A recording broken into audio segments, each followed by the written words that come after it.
पेठ नगर पंचायत हद्दीत कोणतीही पूर्वकल्पना, परवानगी अथवा प्रशासनास कळविल्याशिवाय काही अज्ञात व्यक्तींनी नेटवर्क कनेक्शनसाठी केबल टाकण्याच्या उद्देशाने रस्त्यांवर खोदकाम सुरू केल्याने परिसरात मोठी खळबळ उडाली आहे। स्थानिक सामाजिक कार्यकर्ते आणि नगरसेवकांनी या अनधिकृत कामाचा तीव्र निषेध नोंदविला असून तात्काळ या प्रकरणी संबंधित कंपनी व जबाबदारांवर कारवाई करण्याची मागणी केली आहे। या संदर्भात स्थापत्य अभियंता, नगराध्यक्ष, उपनगराध्यक्ष, मुख्य अधिकारी तसेच नगरसेवकांकडून माहिती घेतली असता त्यांनी स्पष्ट केले की सदर ठिकाणी कोणत्याही खासगी कंपनीस अथवा व्यक्तीस खोदकाम करण्याची परवानगी नगरपंचायतीने दिलेली नाही। थोड्या दिवसांवर दिवाळी आल्या कारणामुळे नगरपंचायत पेठ म्हणजेच पेठ शहरामध्ये खोदकाम केल्यामुळे रस्त्यालगत असलेल्या दुकानदारांना याचा मोठा मनस्ताप होत आहे।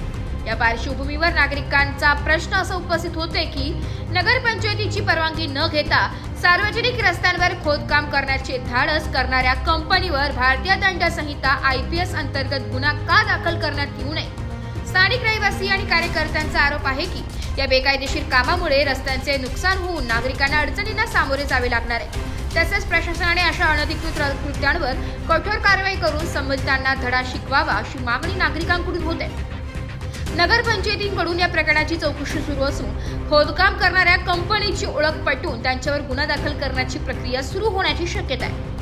परवानगीशिवाय नेटवर्क केबलसाठी खोदकाम सुरू, नगरपंचायतीकडून कोणतीही मंजुरी दिलेली नाही, नागरिक व सेवकांचा निषेध, गुन्हा दाखल करण्याची मागणी तीव्र। या घटनेमुळे पेठ नगरपंचायत परिसरात प्रशासनाच्या दक्षतेवर प्रश्नचिन्ह निर्माण झाले असून नागरिक आता प्रशासनाकडून ठोस पावले उचलली जातील याकडे लक्ष ठेवून आहे।